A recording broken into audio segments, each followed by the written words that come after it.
Sir, ये सहयोग TV पर एक सवाल आया है कि इस कोरोना काल में लोगों के काम कम हो गए हैं, लोगों की जॉब चली गई हैं, तो इस चक्कर में लोग डिप्रेशन में जा रहे हैं। तो इस कोरोना काल में अपने आप को बीमारियों और इस डिप्रेशन से कैसे दूर रखें? बहुत अच्छा सवाल है। मैं आज सभी सहयोग टीवी में सभी दर्शकों का स्वागत करता हूं और उम्मीद करता हूं कि जो आपका सवाल आया है इसे हम आपको बताएं और प्रूफ के साथ बता देंगे हम तो कि जो कोरोना है ये क्यों आया है। तो इसलिए कोरोना में डिप्रेशन में बहुत गए हैं, रोज़गार छूट गया, लोगों का परेशानी बढ़ी है, ये सच है, इसमें झूठ कोई नहीं है। लेकिन इसमें कई लोग बहुत सुखी भी हैं, वो 5% लोग सुखी हैं। जिनकी नौकरी भी छूट गई है वो भी सुखी हैं। ऐसा नहीं है कि जो नौकरी पे हैं वही सुखी हैं या जिनकी छूट गई है वो दुखी हैं, ऐसा नहीं। कोरोना ये क्योंकि जब युग बदलता है संसार में, जब कोई औलिया, कोई भगवान का अवतार, कोई देवी शक्ति आती है तो युग बदलता है। अब जो समय चल रहा है ये कलयुग नहीं है। कलयुग के बाद कृतयुग आया। कृतयुग जो था वो 99 तक चला, 1999 तक। 1999 के बाद जो चला है वो सतयुग शुरू हुआ है। अब सतयुग चल रहा है। लोग अभी भी कहते हैं जी नहीं नहीं नहीं ये कलयुग चल रहा है। हम लिख के देते हैं और सतयुग का आदमी को बता देंगे ये सतयुग का है और ये कलयुग का है, क्योंकि ये जो चेतन है ये बताता है अंदर से। इसको बोलते हैं आत्मा की अनुभूति, आत्म साक्षात्कार। उर्दू में हाथों पे रूह, सुरुति बोलते हैं। सुरुति का मतलब है कि जब ये कुंडली शक्ति यहां आ जाती है सहस्त्रार पे तो आप सुरति में हो जाते हैं। सुरति बहुत सारे तंबाकू को भी बोलते हैं, सुरति खा लो जी। ये वो नहीं है, ये है अंदर की सुरति, अंदर का वैराग्य, अंदर का आनंद। तो ये जब शुरू होता है तो तब आपके अंदर एक अलग परमात्मा की शक्ति शुरू हो जाती है। खुदा जो है आपको मदद करता है हर समय। तो ये जो कोरोना समय आया है ये सब परमात्मा ने अपने हिसाब से भेजा। जैसे कृष्ण भगवान आए थे तो आपने देखा कृष्ण भगवान ने सुदर्शन चक्र चला दिया। कहीं गेंद में टोला मारा तो समुद्र में चलेगी, तो एक बहाना था राक्षसों को मारने का। वहां काली देह में था कालिया, तो उसका मंथन किया। ऐसे ही ये जो कोरोना आया है ये राक्षसों का विध्वंस के लिए आया। जो ईमानदार और चरित्रवान आदमी है उसको कोरोना का असर नहीं होगा। चाहे वो कोरोना के आदमी के पास खड़ा रहे, उस पर असर कर ही नहीं सकता। कोरोना उन लोगों को लगता है जिनके आप दो चक्र देख रहे हैं, एक पहला और एक तीसरा। जिनका ये खराब है उनको कोरोना बख्शेगा नहीं, आएगा ही आएगा। और जिनके दो चक्र पहला और तीसरा ठीक हैं उनको नहीं लग सकता। जिनके ये दो ठीक नहीं है 100% कोरोना पकड़ लेगा उसको। कोरोना वही है जो महाभारत में धर्म युद्ध हुआ था। एक तरफ कौरव खड़े थे, एक तरफ पांडव। वहां टेस्ट हो रहा था किसका? अर्जुन का। कृष्ण भगवान को अर्जुन जो पांडव थे उन्होंने मांग लिया था और उसकी सेना को कौरव ने मांग लिया। ऐसे ही जो ये कार्य काम चल रहा है, ये जो ब्रह्म शक्ति है ये संत लोगों ने मांग लिया। संत मीन्स अंदर से प्योर, जो शुद्ध है, पवित्र है, चरित्रवान है, उन्होंने मांगा कि केवल भगवान की शक्ति चाहिए। श्री माता जी साक्षात भगवान का अवतार आई है, इतना रत्ती भर भी फर्क नहीं है। किसी को शंका है तो उस शास्त्रार्थ में बैठ के मीडिया के सामने बात करें हमसे, फिर हम प्रूफ करेंगे कि अवतार है या नहीं है।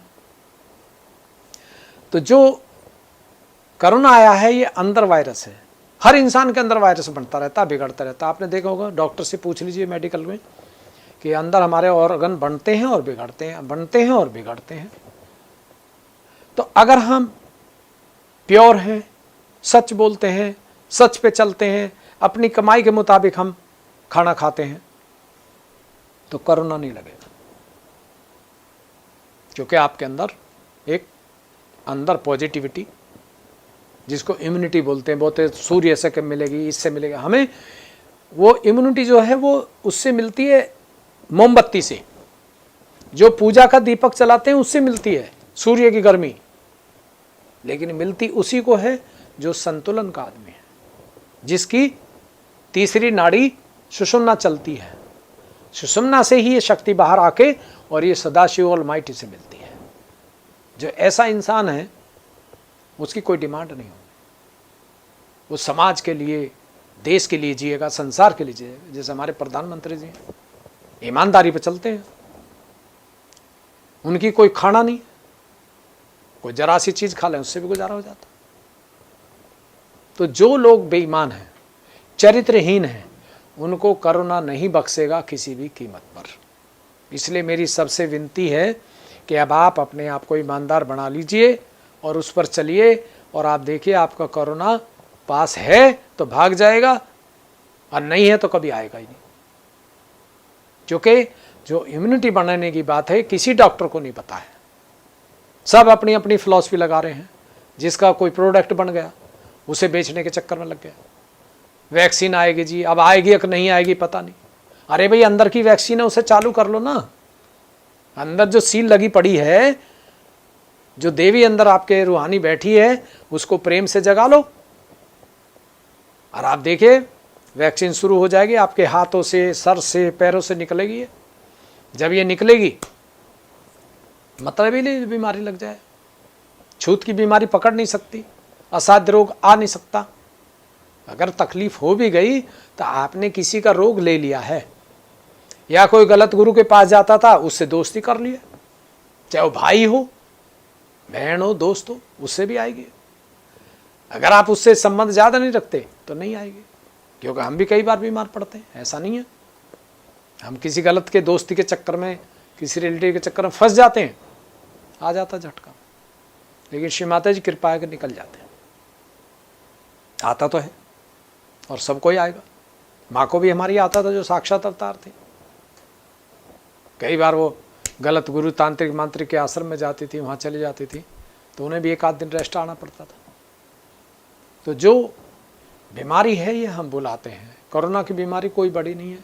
इसे आप एक मोमबत्ती से भी ठीक कर सकते हैं, इसे आप हंस के भी ठीक कर सकते हैं, इसे आप खाना खिला के भी ठीक कर सकते हैं। अगर ये वाइब्रेशन है तो जो कोरोना वाले लोग हैं उनको आप खाना खिला के बांट दीजिए, एक रोटी भी खा लेंगे, थोड़ी सब्जी भी खा लेंगे, उससे उनको आराम हो जाएगा। बहुत बड़ी चीज़ है ये। जहाँ दवाई काम नहीं करती है वहाँ सहयोग 100% काम करता है। अगर ये चीज़ नहीं है तो आप फिर दवाई खाइए। फिर ये मत सोचिए कि भाई मैं सहयोगी हूँ, मुझे कोरोना क्यों हो गया।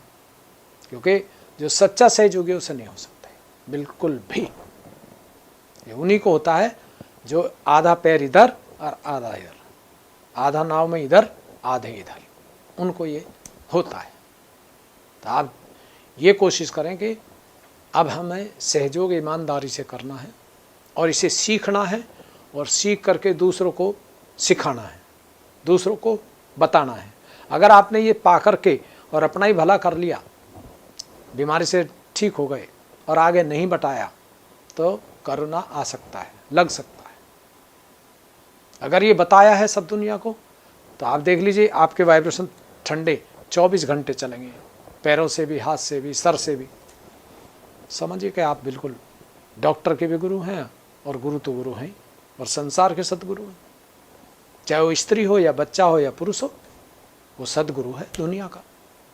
वो कोई भी चीज़ को बता सकता है वाइब्रेशन पे, प्रूफ के साथ बताए। जो डॉक्टर लोग एक्सरे में नहीं बता सकते वो आप बता देंगे। जो MRI में नहीं आता उसे आप बता देंगे। जो आदमी शरीर छोड़ देता उसके बारे में बता देंगे। तो ये अंदर की चीज़ है। तो कोरोना की बीमारी ये सत्य और असत्य को अलग करने के लिए आई है। जो धर्म पर है, जो सूफी है, जो संत है, असली आत्म साक्षात्कारी, उसको ये नहीं आए लगेगा, चाहे वो कहीं भी घूमे दुनिया में। और जिसको ये अंदर नहीं है उसको लगेगा, चाहे वो गुरु हो, चाहे वो मस्जिद में हाजी जी बैठा है, चाहे वो गुरुद्वारे में बैठा, कहीं भी बैठ जाओ तुम बच नहीं सकते।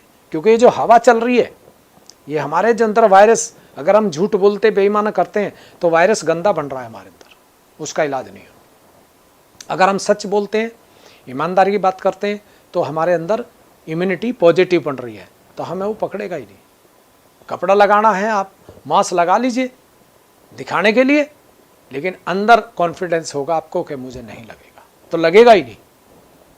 लेकिन वाइब्रेशन होने चाहिए, ये नहीं है कॉन्फिडेंस तो कर लिया है, वाइब्रेशन है, उसकी गारंटी नहीं। तो आप ये कोशिश करें कि कोरोना को, अपने को ठीक करें, आत्म साक्षात्कार प्राप्त करें, परिवार को बताएं, श्री माता जी का एक वीडियो सुने, 10 मिनट ही सुनिए बस, उससे ही फायदा हो जाएगा, पूरे घर वालों को फायदा हो। तो आज सभी को मेरा नमस्कार, बहुत बहुत धन्यवाद। परमात्मा सभी को खुश रखे।